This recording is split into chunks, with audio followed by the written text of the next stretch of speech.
जल्दी बैठ जाओ। Good morning. बैठिए बैठिए, कहीं पे भी बैठिए। देखिए आप लोग यहाँ दिक्कत होता था इसलिए ये लगवा दिए कि कपड़ा गंदा नहीं होगा।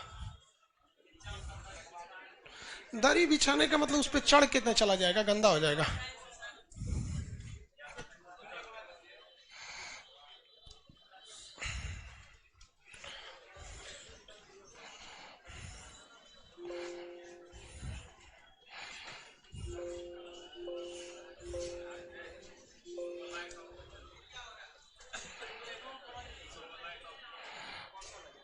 मैप कहाँ है जी इसमें?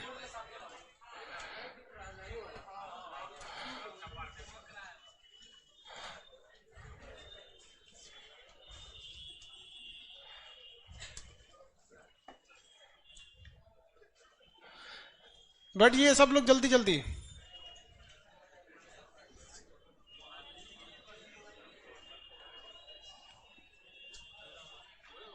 आपको जम्मू कश्मीर के बारे में बता दिए थे, जम्मू कश्मीर के क्वेश्चंस भी बता दिए थे। सब लोग जल्दी बैठो बाबू। गुड मॉर्निंग सब लोग को। बैठ गए हैं सारे लोग। तब जी कौन सा टोपी पहना है तुम? देखे ये कौन टोपी पहन के आया है?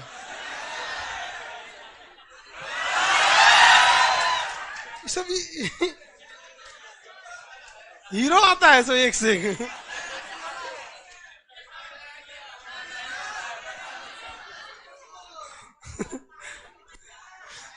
आईसीएसई बोर्ड का है ये।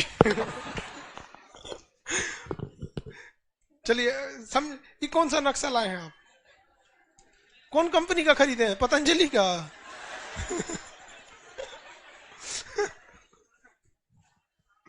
चलिए लाइव वाले सब लोग ध्यान से समझिए। पटना का अगर क्लास बंद रहेगा तो लाइव भी बंद रहेगा, क्योंकि आपका पटना का क्लास और लाइव क्लास आपस में सिंक है। एप्लीकेशन आप मोबाइल चलाते होंगे ना, तो उसमें सिंक ऑप्शन आता होगा, सिंक्रोनाइज या सिंक का। एक दूसरे से क्या हो जाता है? सिंक यानी मर्जर हो जाता है। स्टार्ट किया जाए। इससे पहले जम्मू कश्मीर के बारे में बता दिए थे। जम्मू कश्मीर में किसी को कोई डाउट नहीं होना चाहिए। 370-35 से हटा दिया गया है। अब वहां कोई भी व्यक्ति आम नागरिक की तरह रह सकता है। ये बात अलग है कि आम जनजीवन पूरी तरह से सेटल होने में लगभग 8-10 साल लग जाएंगे। वो भी पूरी तरह से हो जाएगा। बोलिए। सीज फायर, गोली चला देना। सीज मतलब होता है बंद करना, फायर मतलब होता है गोली।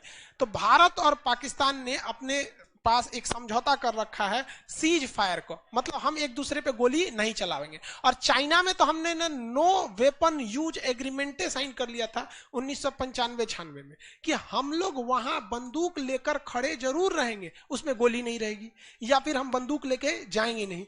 इवन गलवान घाटी में जो बिहार रेजिमेंट वाले सैनिक जो थूर के आए हैं सर चाइनीजों को, वो हाथे से थूर के आया है सब।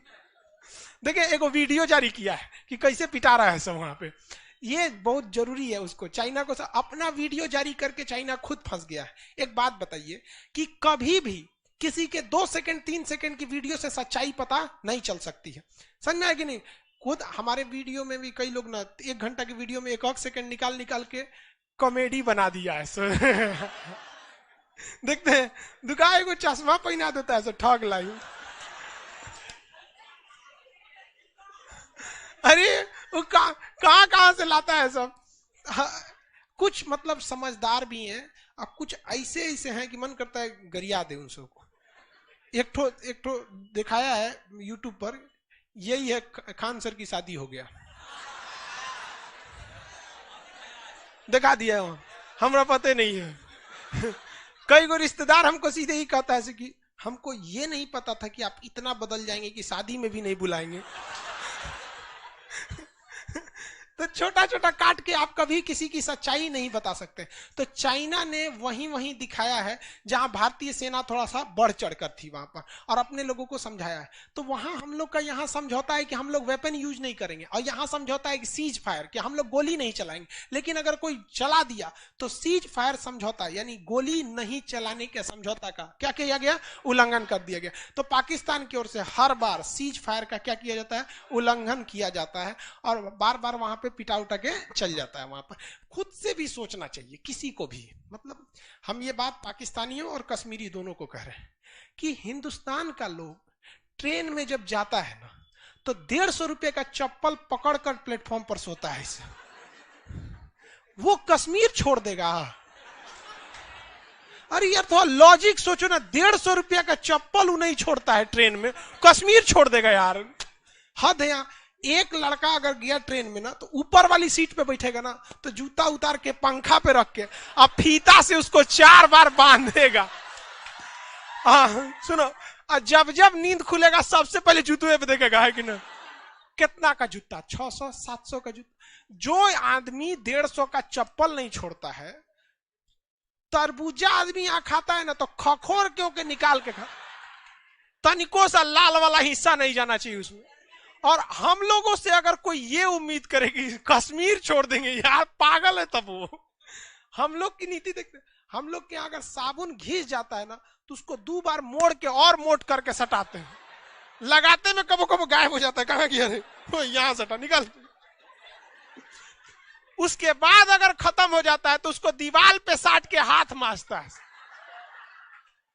वैसे लोगों से अगर कोई उम्मीद करे कि कश्मीर छोड़ देंगे, इम्पॉसिबल।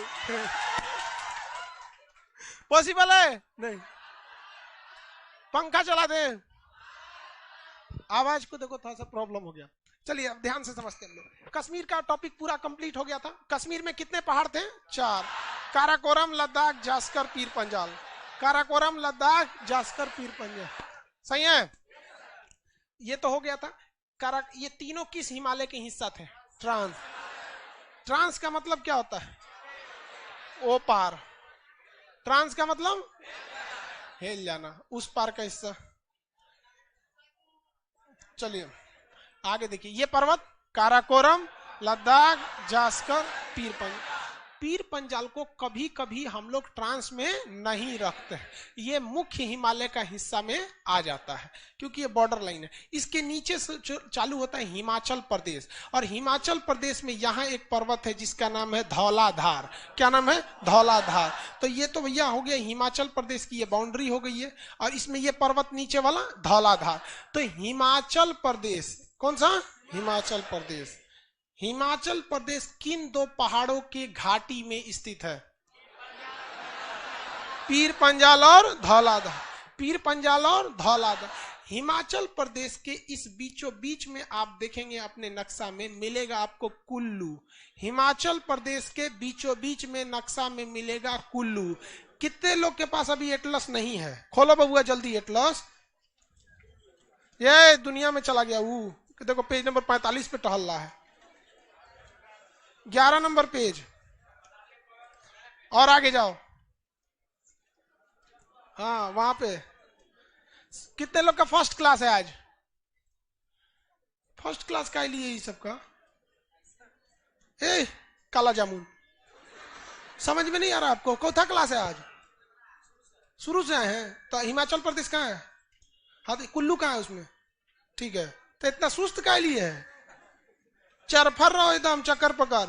वही लड़का नक्शा अच्छा से समझेगा जो बहुत चक्कर पकड़ करता है, क्योंकि बार बार उसको कभी जम्मू कश्मीर, पंजाब, राजस्थान ऐसे अजन वो का सबके बस का नहीं है। चरफर रहो एकदम। लाइव वाले सब लोग को मिल गया। अरे बेवकूफ, ये कौन है? मंजू कुमारी सर, उल्लू मिल गया। कुल्लू है भाई।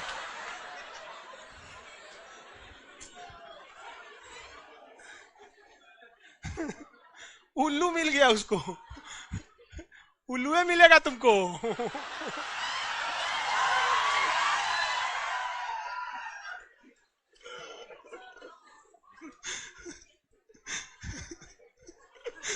चलो कुल्लू मिला उसको, उल्लू हो रहा है। ये कुल्लू घाटी किन 2 पहाड़ों के बीच में है? पीर पंजाल और धौलाधार। कुल्लू के पास ऊपर देखेंगे मनाली, कुल्लू के ऊपर मनाली। ए बकलोलवा गोल टोपी। हिमाचल प्रदेश का नक्शा खोलो, भारत का खोल के बैठले है। हाँ इधर है कुल्लू, यहाँ पे है। पूरा दुनिया का खोल लो, इधर देखो। कुल्लू के ऊपर मनाली, कुल्लू के ऊपर मनाली, मिल गया। कुल्लू मनाली किस लिए जगह है? घूमने वाला फेमस जगह है। आप लोग का जब शादी ब्याह हो जाए तो कुल्लू मनाली जाइएगा घूमने फिरने।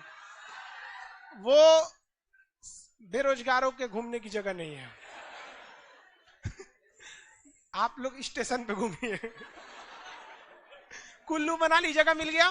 आगे बढ़े। मनाली से आप पश्चिम दिशा में आएंगे तो धर्मशाला।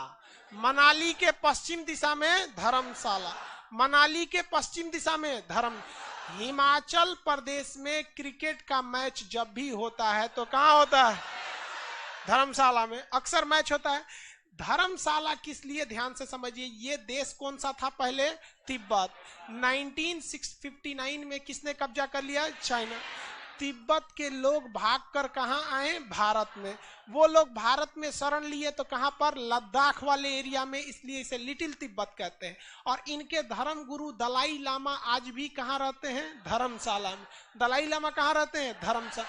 तो तिब्बतीय धर्म गुरु का निवास स्थल कहां है? धर्मशाला। कौन सा जगह है? ये धर्मशाला देख लीजिएगा। यहाँ पे बहुत बाद में वर्षा होती है, क्योंकि बहुत ऊपर वाला एरिया है तो वर्षा बहुत बाद में होती है। वापस आ जाइए आप मनाली पर, उसके नीचे आएंगे कुल्लू पर। कुल्लू, मेरी ओर ध्यान से सब लोग देखेंगे, मेरी ओर ध्यान से। कुल्लू ये जगह है। कुल्लू के पूरब दिशा में आपको एक जगह मिलेगा, सबसे लास्ट वाला एरिया। वो लास्ट जिला है भारत का। आप बताएंगे नाम क्या?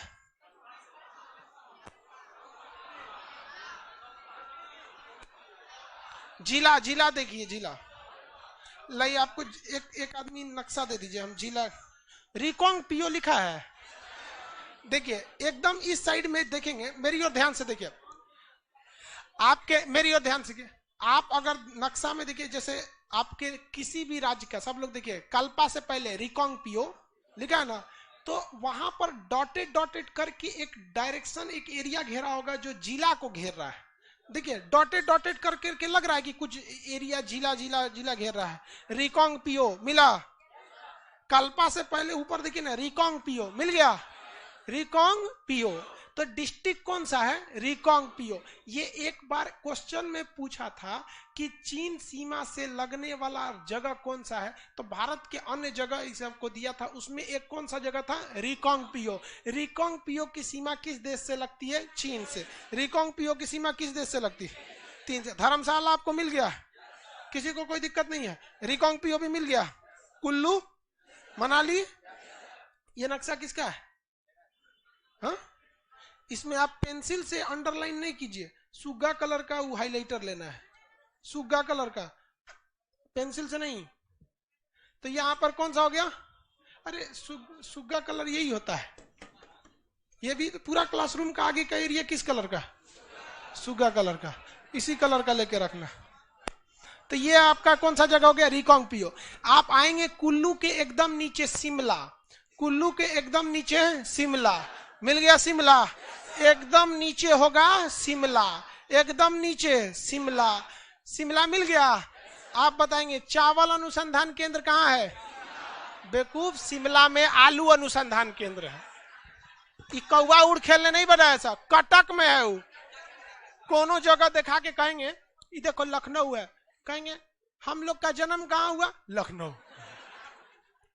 दिमाग नहीं लगाएगा, जो जगह दिखा दिए। ये कहाँ है? मार। शिमला मिर्च यहाँ का फेमस है, बड़का बड़का होता है। आलू अनुसंधान केंद्र शिमला। किसी को शिमला तक में दिक्कत नहीं है? मिल गया शिमला। शिमला के पास आपको एक जगह मिलेगा, आप देखेंगे वहां पर इत्र के लिए फेमस जगह है। वो कौन सा? वहां पे मशरूम भी होता है। सोलन जगह होगा, मिला। सोलन मिल गया। मशरूम वगैरह के लिए फेमस जगह कौन है? सोलन मिला। वहां पे शिमला के पास सोलन। कितने लोगों को शिमला के पास सोलन मिल गया? मिल गया ना। लाइव वाले सब लोग देखिए, शिमला के पास ही क्या मिलेगा? सोलन। सोलन मशरूम के लिए फेमस जगह सोलन।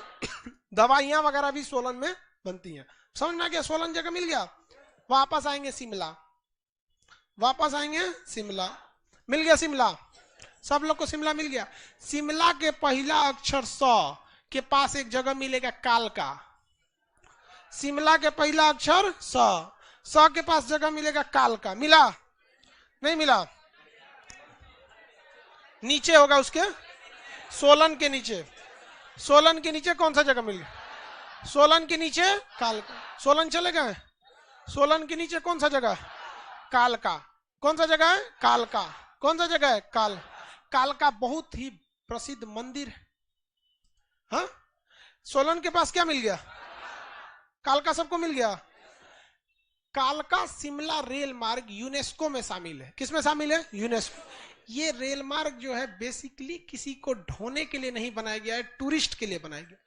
कालका शिमला रेल मार्ग जंगल, झरना, पहाड़ों के बीच से गुजरती है। आपको ऐसा लगेगा जैसे एकदम मतलब प्रकृति में आपको जंगल में छोड़ दिया गया। देखिए वैसे जंगल का कौन आया है उधर, कौन बोल रहा था वाह वाह, सब एक से एक आता है। भैंस छोड़ के सीधे क्लास में चला था। उसको घर वाला बताया है, वीडियो देखा होगा घर वाला, खान सर ऐसे पढ़ाते हैं। और खान सर को देखा कि खान सर तो बहुत अच्छा समझा देते हैं। तो वो देखा कि वो हमारा ये तो एकदम भैंसे है, इसको खाने से ठीक कर सकते हैं। भेज दिया क्लास में। कौन था? तो कालका शिमला रेल मार्ग बेसिकली किस लिए फेमस है? टूरिस्ट के लिए। आप जाएंगे कालका शिमला रेल मार्ग से, कभी जाइएगा, बड़ा सुंदर लगेगा। हम तो कभी गए नहीं हैं। टीवी वगैरह पे देखे हैं। तो आपको चारों ओर से दिखने को मिलेगा, इधर शेर, बाघ, हाथी, मतलब एकदम जंगल के बीच से निकलेगा। और आप ट्रेन में चुपचाप रहेंगे, आपको एकदम प्राकृतिक वातावरण देखने को मिलेगा। बड़ी ट्रेन नहीं जाती है, चिड़ियाघर में नैरो गेज वाली छोटकी ट्रेन में रहती है ना, वो दुक दुक दुक दुक करके जाती है। पहाड़ के बीच से कहीं सुरंग आएगा, कहीं दो पहाड़ों के बीच से ब्रिज पे लेके जाएगा, नीचे देखेंगे तो इतना बेहतरीन ढंग से दिखेगा। ये कालका शिमला, पहले ये तो समझिए, फिर हम आप इसको दिखा देंगे कालका शिमला को भी, इस पे पैनल पे दिखा देंगे आपको। तो ये बहुत ही मनोहर दृश्य के लिए फेमस है, यूनेस्को में शामिल है। जो जगह यूनेस्को में शामिल हो जाता है उसकी सबसे बड़ी खासियत ये होती है कि उसे बचा के रखना संपूर्ण विश्व की जिम्मेदारी हो जाती है। वहां आप पर्यावरण को नुकसान वाला कोई काम नहीं कर सकते, फैक्ट्री कल कारखाने नहीं डाल सकते।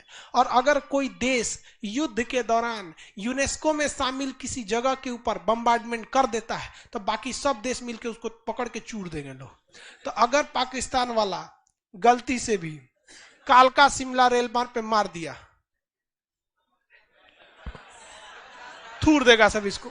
और वहां पे कोई ठीक नहीं है, वहां पे एक से लुंगी पहन के ब्रिगेडियर, चचा ब्रिगेडियर, चचा पागल है सब। तो ये तो समझ में आ गया। अब क्वेश्चन आएगा आपका, रिकांगपियो किस राज्य में है? सोलन किस राज्य में? कालका किस राज्य में? हरियाणा में। देखो देखो कालका कहाँ है? हरियाणा में। नक्शा में सब लोग ध्यान देखो, हरियाणा में। कालका कहाँ है? मेरी और ध्यान से समझो, इधर सब लोग लाइव वाले सामने देखिए, लाइव वाले। अरे बाबू हम कह रहे हैं हरियाणा में है, मतलब है, दिमाग क्या लगा रहा है लोग। हम देखो, मेरी और ध्यान से समझिए, सामने देखिए बाबू, यहां क्या लिखा है? लखनऊ। नक्शा में जब आप एक बड़े एरिया को नाम लिखते हैं ना, वो जितना में उसका नाम लिखते हैं उतना में 2-3 जिला अट जाता है। इसलिए नक्शा बनाने वाले विभाग, जिसे हम कार्टोग्राफी कहते हैं, नक्शा का अध्ययन क्या कहलाएगा? कार्टोग्राफी। तो कार्टोग्राफी में एक सबसे बड़ी समस्या आ गई कि यदि हम कहीं लिखते हैं कालका, या मान के कालका, कालका लिख देते हैं, तो भाई साहब कालका इतना लिखेंगे तो इतना में तो बहुत जगह आ जाएगा ना। तो हम समझेंगे कहां कि एक्यूरेट पोजीशन कालका का कहां पर है। उसके बाद हमको यह भी ध्यान रखना है कि ये लिखावट सीधी रहनी चाहिए। जबकि भारत का यहां से नक्शा देखिएगा ना, इसे तिरछा है, हमको लिखावट कैसे रखना है? सीधा। तो इसके लिए कार्टोग्राफी में नियम बनाया गया कि सबसे पहले किसी भी शहर का क्या डालना है? एक डॉट डाल देना है, डॉट। ये डॉट ही क्या कहलाता है? शहर का जगह, लोकेशन बताता है। तो जो कालका लिखा है या शिमला लिखा है, तो लिखावट पे नहीं जाना है आपको, उसके ऊपर का क्या पढ़ना है? डॉट। अब ये डॉट 3 तरह के, अगर देश की राजधानी रहेगी तो चौड़ा में, देखिए ऐसे चौड़ा में। राज्य की राजधानी रहेगी तो गोल में। और अगर मान के चलिए कि जिला मुख्यालय है तो अलग। हमको ये पता कैसे चलेगा? हर नक्शा का अलग अलग होता है। तो इसलिए नक्शा में इंडेक्स दिया जाता है। समझने के लिए आपको क्या दे दिया जाता है? पहले एक को वो लगा देता है, कहाँ गया भैया? आप पेज नंबर 7 पे आएंगे इस नक्शा पे। ये वाला नक्शा अगर आपके पास है तो पेज नंबर 7 में। पहल का है तो देखेंगे आप उसके नीचे एक ठो इसे सारणी बनाया होगा, वहां हर डॉट का मतलब बताया है। अन्य शहर है, पीला रंग का डॉट है तो जिला मुख्यालय है, ऑरेंज कलर का है तो राजधानी है। इस तरह से कहीं डॉट बना बना दिया है कोना में, दिखा? ये वाला नक्शा देखो भाई लोग, लाइव वाले लोग सब लोग सामने हैं। ये लाइव में जितने लड़के हैं देखो भैया सामने ये नक्शा, समझ में गया? तो उसमें यहां पर आपको पेज नंबर 7 पर नीचे सब समझा दिया कि किस चीज का डॉट का मतलब क्या है। जब भी समझ में नहीं आएगा यहीं आके देख लेंगे लोग किस डॉट का क्या चीज मतलब है। तो आप अब देखिए शिमला पे, वो कालका पे, कि कालका का जो डॉट है वो कहां पर है? कहां पर है? हरियाणा में। कहां पर है? हरियाणा में। और हरियाणा के वहां सबसे पास का जगह कौन सा है? पंचकुला।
पंचकुला के पास आपको कौन सा जगह मिलेगा?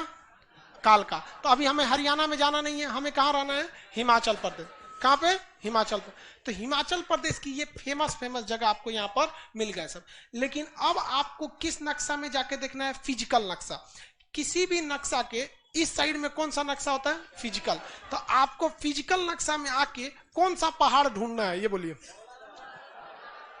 हाँ, धौलाधार पर्वत। तो जहां धौलाधार पर्वत है उसके पास क्या लगाएंगे? ट्रिक लगाएंगे, वहां पे धौलाधार पर्वत पर लगा दिए।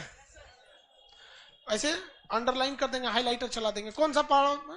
धौलाधार पर्वत। हिमाचल प्रदेश में कौन सी पहाड़ी है?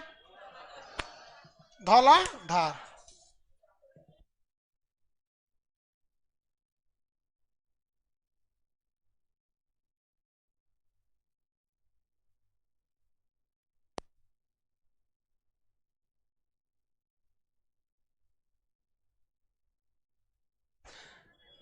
मिल गया पहाड़। बताइए, धौलाधार और पीर पंजाल के बीच में कौन सी घाटी है? कुल्लू घाटी। कुल्लू घाटी किस चीज के उत्पादन के लिए फेमस है? हाँ, सेब के उत्पादन के लिए। किस चीज के उत्पादन के लिए? सेब के उत्पादन के लिए। आगे बढ़ जाए, किसी को कोई दिक्कत नहीं है। सेब के उत्पादन के लिए कौन सी जगह है भैया? धौल कुल्लू। एक पाकिस्तान में भी जगह है जिसका नाम है स्वात घाटी। क्या नाम है?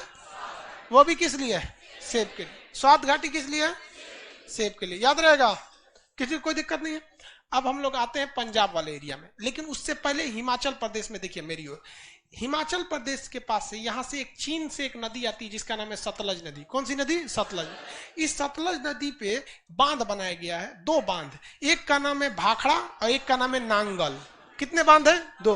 अरे भैया इस पे कई ठो बांध है, लेकिन दो फेमस है। एक का नाम है भाखड़ा, दूसरा का नाम है नांगल, जिसे आप दोनों लोग इक्के में मिला के पढ़ देते हैं, भाखड़ा नांगल। तो भाखड़ा अलग है और नांगल अलग है। ये पंजाब में आ जाता है, भाखड़ा यहाँ हिमाचल प्रदेश के पास आ जाता है। तो जब कभी भी आप बांध बनाइएगा तो उसके पानी को पीछे रोकना पड़ेगा, और वो जब आप रोकेंगे तो वो जल को रहने के लिए एक आश्रय देंगे, पानी को रिजर्व करेंगे। तो बांध के पीछे ऑटोमेटिक एक जलाशय बन जाता है जिसे इंग्लिश में रिजर्वायर कहते हैं। क्या कहते हैं? रिजर्वायर। जो एक नेचुरल झील होगा या आर्टिफिशियल लेक, आर्टिफिशियल कृत्रिम झील होगा। तो दुनिया के किसी भी बांध के पीछे जो जलाशय होता है, रिजर्वायर होता है, वो हो जाता है आपका एक आर्टिफिशियल झील बन जाता है, जो एक बहुत बड़े पानी को रोक देता है। और पानी को रोक कर क्या जनरेट करता है? प्रेशर। और उसको एक छोटे से पाइप से गुजारा जाता है जिसमें डायनेमो लगा होता है और बिजली बन जाती है। डायनेमो दो तो जी। डायनेमो क्या चीज होता है? एक ऐसा यंत्र होता है, दो चुंबकों के बीच घूमने वाला यंत्र होता है डायनेमो। अगर आप उसको क्या करिएगा, नचाइएगा, तो उससे क्या बन जाता है? बिजली बन जाता है। तो हमको मेहनत क्या है? नचाना है। जनरेटर में भी क्या होता है? डायनेमो होता है, नचता है, क्या बन जाता है? बिजली। दिक्कत यह है कि जनरेटर से जो बिजली बनता है उसको हम लोग को डीजल जला के बिजली बनाना पड़ता है। तो बिजली चाहिए, डीजल भी चाहिए, तो एगो को फूंक के एगो बना दिए, कौन होशियारी किए? तो हमको कोई ऐसा चीज मिल जाए जो फ्री में नचा दे उसको। तो उसके लिए पवन चक्की, कोई मेहनत नहीं है, लगा के चल जाइए, जो मेहनत है लगाने में। और नदी पे बांध बना के, नदी पर बांध बना के, जैसे ये डायनेमो है बाबू, देखो ये डायनेमो है।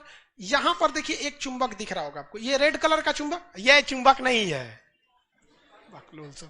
ये रेड कलर का चुंबक दिख रहा है। एक तो ये कौन कलर है? ब्लू कलर का। लाइव वाले सारे लोग को 2 कलर दिख रहा है। इसके अंदर चुंबक है, ठीक है, इसके अंदर क्या है? चुंबक। एक्चुअली ये चुंबक ही है, और इसके बीच में ना देखिएगा एक और चुंबक है, यहाँ पे देखिए बीच में एक और चुंबक है, एक बीच में चुंबक है, तो दोनों साइड चुंबक हो गया। हर चुंबक का एक फ्लक्स होता है। क्या होता है? फ्लक्स। फ्लक्स मतलब होता है कि उसका एरिया। हर कुत्ते का भी एक फ्लक्स होता है, हर कुत्ते का एक फ्लक्स होता है। अगर उस फ्लक्स में दूसरा कुत्ता जाएगा, मार होना फिक्स है। तो हर चुंबक का एक फ्लक्स होता है, और उस फ्लक्स में अगर दूसरा चुंबक जाएगा तो मार होना फिक्स है। इसी मार को हम कहते हैं बिजली बन गया। क्या कहते हैं? बिजली बन गया। हर कुत्ते का फ्लक्स होता है कि नहीं होता? तो वैसे ही हर चुंबक का फ्लक्स होता है। तो ये इस चुंबक का यहां पे फ्लक्स होगा, इसका यहां तक फ्लक्स होगा, ये फ्लक्स शांति से है। अगर इसमें कोई दूसरा फ्लक्स घूमने लगेगा तो क्या हो जाएगा? बिजली। तो हमने यहां 2 चुंबक लगा दिया, मतलब क्या बन गया? फ्लक्स। बीच में एक और चुंबक है, अभी शांति से अगर हम इसको नचाएंगे तो क्या बन जाएगा? बिजली। चुंबक बना रहा है। यहां देखिए ये क्या चीज है? 2 बल्ब है। अरे तो नचिए नहीं रहा जी, लॉकडाउन में इसको क्या हो गया है? अरे ये नहीं ना नच रहा है, ये नाच काम ही नहीं कर रहा। थोड़ा सा जाम हो गया लॉकडाउन में। देखिए अभी नाची, ये चेन इस पे फिसल जा रहा है। जब इसको नचाएंगे ना हम लोग इस पे, तो इसमें क्या बनने लगता है? बिजली। देखो फिसल रहा है, इसको ध्यान से देखो, कहां नच रहा है ये। सब चेक करके रखा करो, थमा देते हो हमको। तुम्हारा बुद्धि तुम्हारा अजीब टाइप का है, लड़का वाला बुद्धि है नहीं इसमें।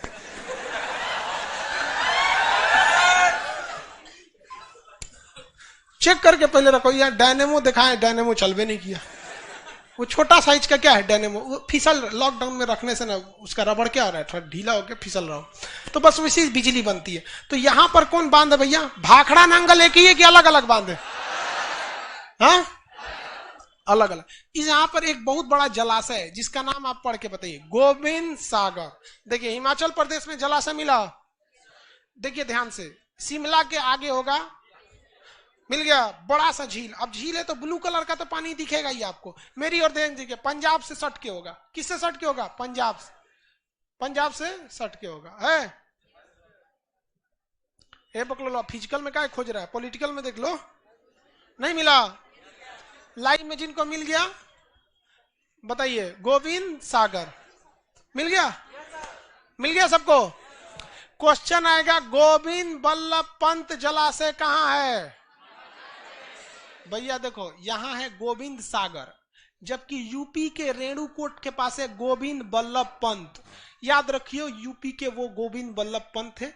बहुत भाषा आयोग के वो उन्हें क्या बनाया गया था? अध्यक्ष वगैरह। तो यहां पर कैसे याद रखिएगा, गुरु गोविंद सिंह मेनली कहां के? पंजाब। यहाँ पे तो उनका गुरु गोविंद सिंह जो थे, गुरु पटना में जन्म लिए थे, बेसिकली सिख धर्म के थे। तो सिख धर्म के सबसे ज्यादा लोग कहाँ हैं? पंजाब। तो उन्हीं से मिलता जुलता नाम कौन है? गोविंद सागर। लेकिन कहेगा गोविंद बल्लभ पंत तो यूपी में है, वो भी है, वो रेणुकूट बांध पर है, वहां पर है रिहंद बांध। तो किस पे है? रिहंद बांध पे। और ये भाखड़ा नंगल पे। कौन सा झील है भैया? गोविंद सागर। याद रहेगा आपको जगह। वहीं पे जगह मिलेगा आपको बिलासपुर, मिल गया बिलासपुर। वो बिलासपुर फेमस नहीं है, जबकि छत्तीसगढ़ वाला बिलासपुर रेलवे के लिए थोड़ा सा फेमस है। ये एक शहर, एक ही नाम के कई शहर वहां पे मिल सकते हैं, तो उससे घबराना नहीं है। बगल वाला जगह में आते हैं पंजाब। ये वाला राज्य कौन सा भैया? पंजाब। बहुत ही अच्छा मतलब खेती के लिए जगह कौन सा है भैया? पंजाब। किसी को कोई दिक्कत नहीं है पंजाब में? पंज का मतलब होता है पांच, आब का मतलब होता है पानी। आब का मतलब क्या होता है? पानी। फारसी भाषा में आब मतलब नदी, आब मतलब क्या होता है? नदी। आप नहीं सुने जी? आबे जमजम सुने? आब मतलब होता है नदी। आब मतलब क्या होता है? नदी। तो पंजाब से पहले कितनी नदियां जाती थी? 5। अभी कितनी जाती हैं? अभी भी उतनी जाती हैं। नदियां सूखी नहीं है। बस अब भारत का विभाजन हो गया तो आधा पंजाब इधर रह गया, आधा पंजाब उधर रह गया। तो नदी अभी भी उतनी ही जाती है। कितनी नदियां जाती थी पहले? 5। कौन कौन सी? झेलम, चिनाब, रावी, सतलज, ब्यास। झेलम, चिनाब, रावी, सतलज, ब्यास। इसका शॉर्टकट ट्रिक याद रखिएगा। आपको जिंदगी भर क्या करना पड़ेगा? झेलना होगा। अगर आपने एक बार भी चरस नाम का विष ले लिया तब। चरस जानते हैं? ड्रग्स टाइप का होता है। ड्रग्स, ड्रग्स नहीं समझते हैं? अपने अर्नब गोस्वामी तो बहुत बड़का बवाल किया था ना इस पे। रिया चक्रवर्ती इसी में ना फांसी थी, चरस वाले में। तो देखिए, झेलना पड़ेगा आपको। कब? जिंदगी भर झेलना पड़ेगा। झेलना पड़ेगा अगर आप चरस नाम का विष ले लेते हैं तब। एक ट्रिक याद रखिएगा। झेलना से क्या हो जाएगा? झेलम। च से चिनाब, र से राम, स से ब से ब्यास। हो गया, पांचों नदी याद हो गया। तो इन्हीं 5 को मिला के क्या बनता था? पंजाब। हाँ, पंजाब। मुझे ड्रग दो एप्लीकेशन वाला बोल रहा है मुझे ड्रग दो। वही हीरोइन, कोकेन। अरे हेरोइन का स्पेलिंग वो नहीं होगा, तुमने हीरोइन लिख दिया है। हेरोइन अलग होता है। तो वो भी इसी कैटेगरी में आएगा, चरस नाम का। तो बताइए पंजाब में कितनी नदियां? कौन कौन? झेलम, चिनाब, रावी, सतलज, ब्यास। झेलम, चिनाब, रावी, सतलज, ब्यास। झेलम, चिनाब, रावी, सतलज, ब्यास। झेलम, चिनाब, रावी, सतलज, ब्यास। झेलम, चिनाब, रावी, सतलज, ब्यास। किसी को कोई दिक्कत नहीं? झेलम, चिनाब, रावी, सतलज, ब्यास। कितनी नदियां? 5। लेकिन वर्तमान में देखिएगा, झेलम ये कश्मीर से निकल जाती। झेलम और चिनाब कहां से निकल जाती? कश्मीर। और रावी और सतलज, ब्यास कहां से निकलती है? पंजाब से। लेकिन जो भूगोल बना था जब, उस वक्त भारत पाकिस्तान का विभाजन ही नहीं हुआ था। तो उस समय तक ये पूरा पाकिस्तान का पंजाब होता था। पंजाब तो उस समय तो ठीक ही नाम था, झेलम, चिनाब, रावी, सतलज, ब्यास। लेकिन जब विभाजन हो गया तो जितना ये पाकिस्तान वाला चला गया, तब हमारे पास कितना बच गया? 3। भूगोल एक बार में चेंज नहीं होता है। बंगाल के नीचे की खाड़ी बंगाल की खाड़ी रहेगी। अब आप बंगाल का नाम बदल कर उसका नाम न्यूयॉर्क रख दीजिएगा तो न्यूयॉर्क की खाड़ी नहीं होगा। वो किस नाम से जाना जाएगा? बंगाल। फारस के नीचे की खाड़ी फारस की खाड़ी। वो अलग बात है कि फारस का नाम बदल के ईरान रख दिया गया है, तो अभी भी खाड़ी फारस की ही खाड़ी कहलाती है। भूगोल चेंज नहीं होता है। भूगोल जल्दी चेंज नहीं किया जाएगा। आगे बढ़ जाए तो पंजाब से वर्तमान में कितनी नदियां? वर्तमान पंजाब से। ऐसे पंजाब का मतलब क्या होता है? 5 नदियों का क्षेत्र क्या कहलाएगा? पंजाब। नदी 5 नदी है तो पंजाब। पंज मतलब 5। 2 नदी रहेगी तो 2 आब। 5 तो पंजाब, 2 रहेगी तो 2 आब। तो जब भी 2 नदियों के बीच कोई जमीन जाती है, जैसे गंगा नदी से नीचे जाती है यमुना नदी, यमुना, गंगा और यमुना, ये एक आब हो गई गंगा, एक आब हो गई यमुना। तो बीच के एरिया क्या कहलाएगा? 2 आब। क्या कहलाएगा? 2 आब कहलाता है। 2 आब का क्षेत्र बताइए, मतलब खेती के लिए अच्छा होगा या नहीं? बहुत अच्छा होगा। रीजन क्या है कि जब भी कोई बड़ी नदी आती है ना, तो उसकी 2-4 गो रिश्तेदार नदी रहती है सब, जिन रिश्तेदार को हम लोग सहायक नदी कहते हैं। आप आदमी अगर कहीं रहेगा तो ऐसा हो ही नहीं सकता है उसका रिश्तेदार ना हो। समझ में आ रहा है कि नहीं? जैकमा तो चाइनीज लग रहा है तो लोग कौन सी देखती है उसको? चलिए ध्यान दीजिए। तो दोआब किस लिए फेमस होता है? खेती के लिए। दोआब किसके लिए होता है? खेती के लिए। वो खुश हो गया। दोआब खेती के लिए क्या होता है? अच्छा होता है। ये जहां जहां जिस तरह 2 पहाड़ों के बीच का एरिया घाटी का लाया था ना, 2 पहाड़ों के बीच का एरिया घाटी, उस तरह दो पहाड़, दो नदियों के बीच का छेद दोआब। जितना ज्यादा पहाड़ रहेगा उतने ज्यादा घाटी बनेगी, और सबसे ज्यादा घाटी देखने को मिला कश्मीर में। जितने ज्यादा नदियां रहेंगी उतने ज्यादा दोआब मिलेगा। सबसे ज्यादा दोआब कहां देखने को मिलेगा? पंजाब में। कहां देखने को मिलेगा? पंजाब में। अब इस पंजाब में सबसे ऊपर जो नदी जाती है ये है झेलम नदी। देखिए ये कौन सी नदी है? झेलम। ये है चिनाब, ये है आपकी रावी, सतलज, ये यहाँ। तो ये पंजाब का क्या एरिया है? ये सब किसमें है? सब दोआब पर स्थित है। पंजाब किस पे है? दोआब पर। अब हम दोआब आपको बताएंगे अभी आगे चल के। आप अपना नक्शा देखिए, पंजाब, पंजाब का नक्शा देखिए। पंजाब का नक्शा देख लिया? कहाँ है जी पंजाब?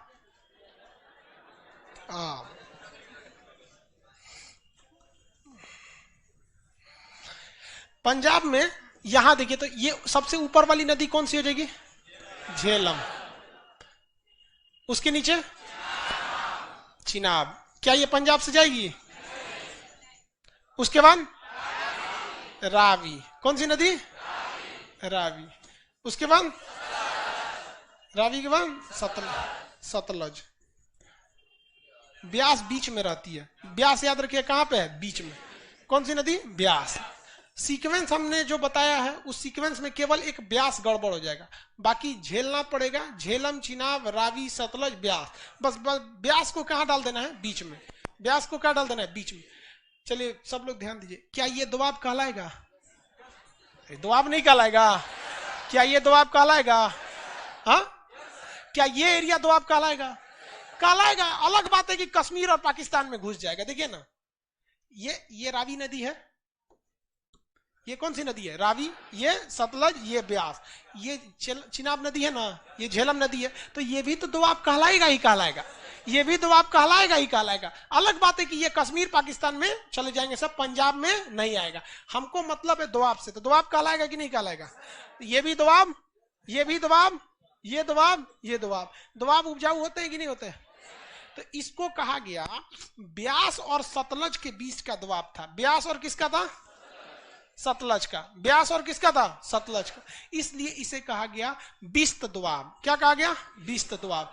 शॉर्टकट समझिए, बी मतलब होता है ब्यास, एक ट्रिक के तौर पे, और सतलज का सतह। तो बिस्त किसका नाम रखा गया? कि वह दोआब जो ब्यास और सतलज के बीच में बढ़ता है उसे कहते हैं बिस्त दोआब। उसी तरह से जो ब्यास और रावी के बीच में पड़ता है उसे कहते हैं बारी दोआब। तो क्वेश्चन आप बता सकते हैं कि नहीं बता सकते? बताइए तो। खोलना यार। ये कौन सा हो जाएगा? बिस्त। कौन सा दोआब? बिस्त। ये वाला कौन दोआब है? बारी दोआब। कौन सा दोआब? बारी दोआब। तो बारी दोआब इसके बीच में हो। इस ये बारी, बारी किसके किसके बीच में? रावी और ब्यास। बिस्त ब्यास और सतलज के निर्माण।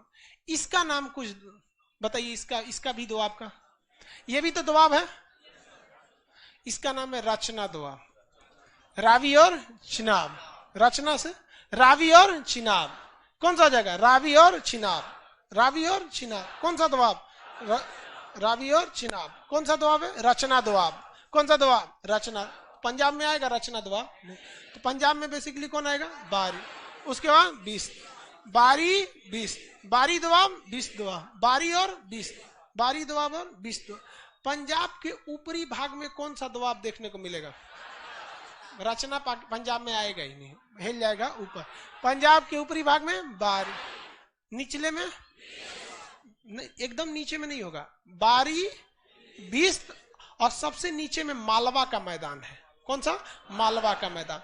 यानी अगर हम फिजिकल नक्शा में पंजाब को देखें तो हमें ये तीन चीज देखने को मिलेगा, बारी, बिस्त और मालवा का मैदान। अब आप अपने पंजाब के फिजिकल नक्शा में देखिए।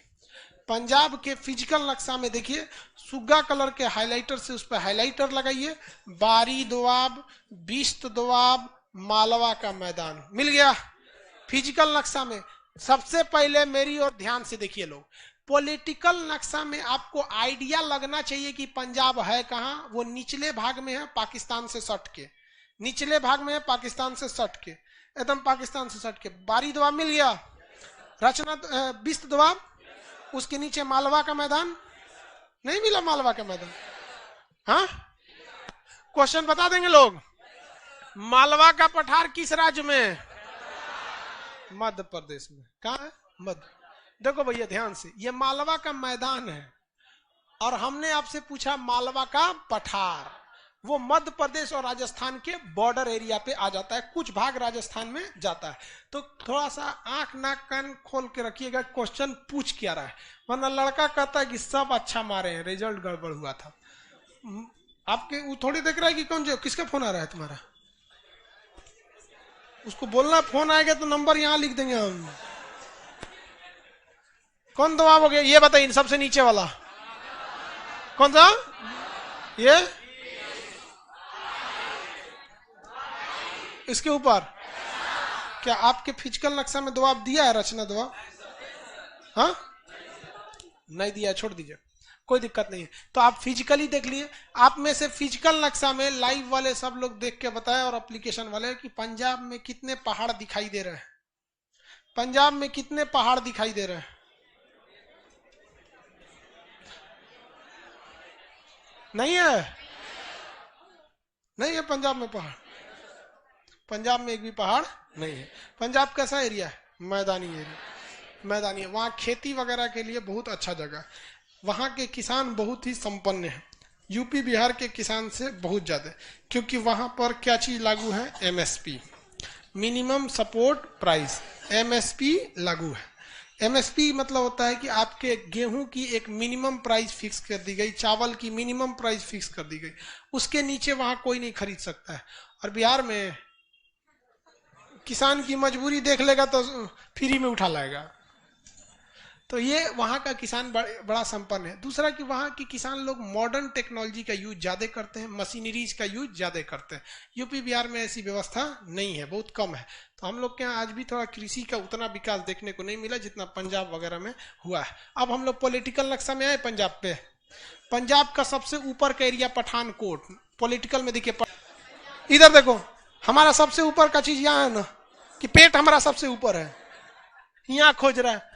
सबसे ऊपर बोले हैं बकलोलवा, सबसे ऊपर का मतलब इधर देखो, सबसे ऊपर मतलब हचाक से एकदम यहाँ पे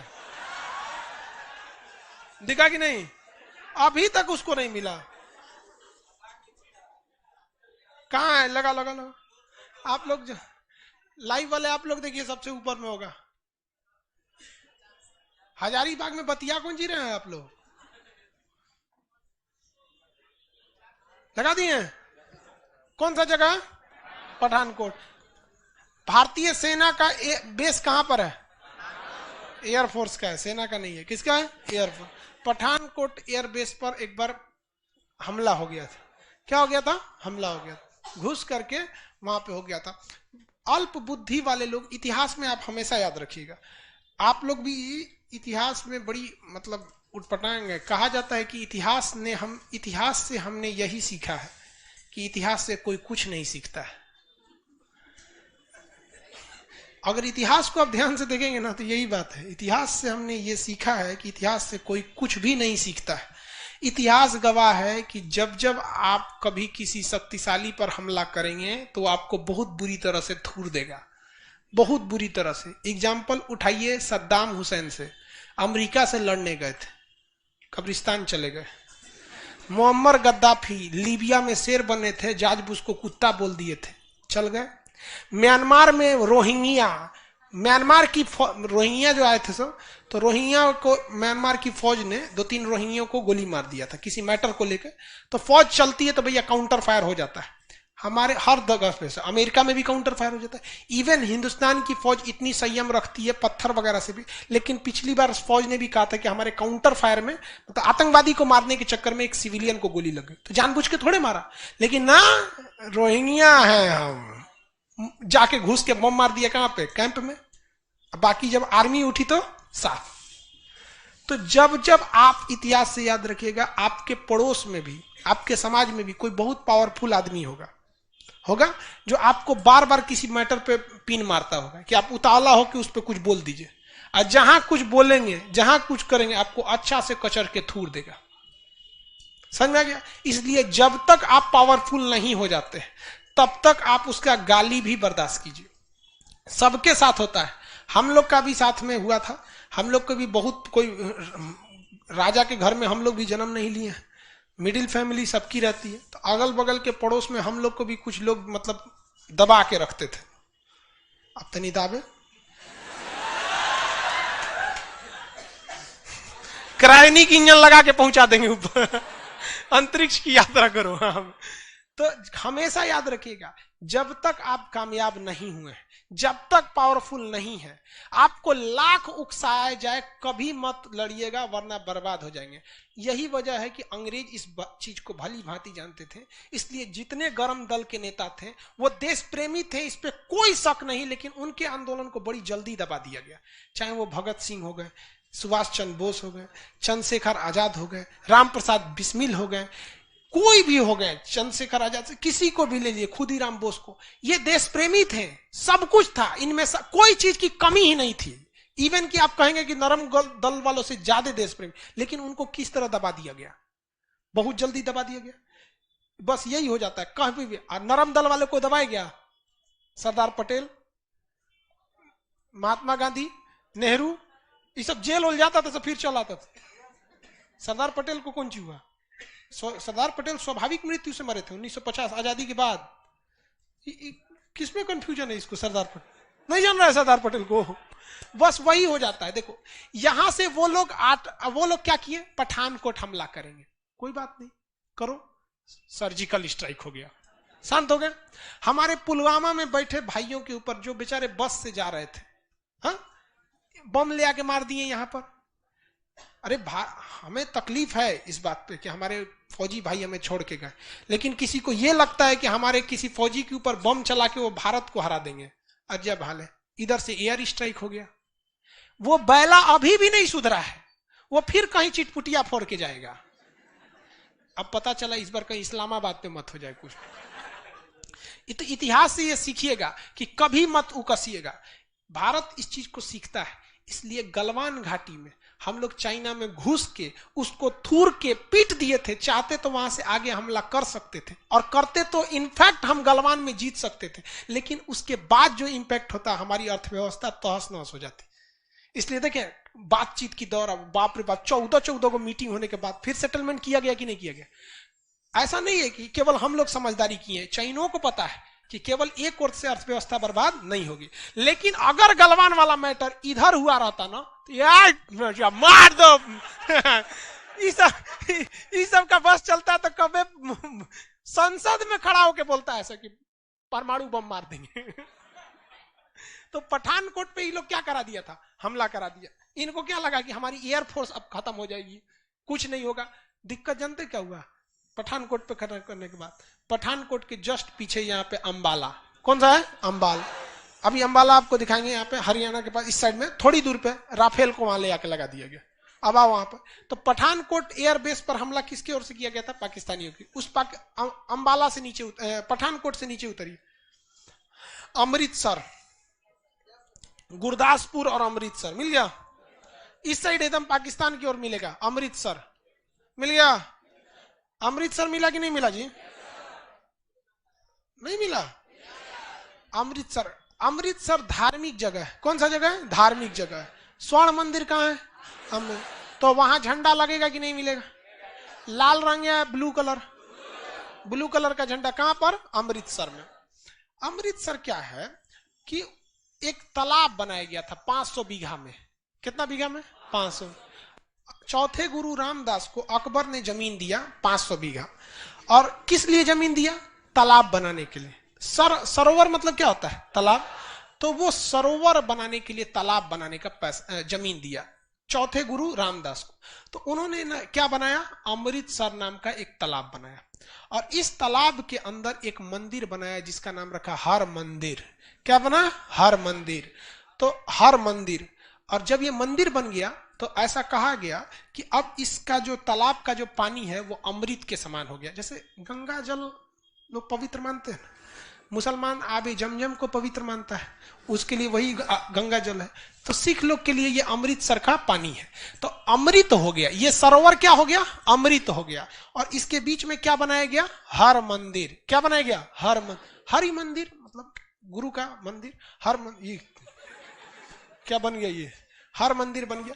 आगे जाकर राजा रणजीत सिंह ने इस हर मंदिर के ऊपर सोने की परत चढ़वा दी, तो हो गया स्वर्ण मंदिर। क्या हो गया, स्वर्ण।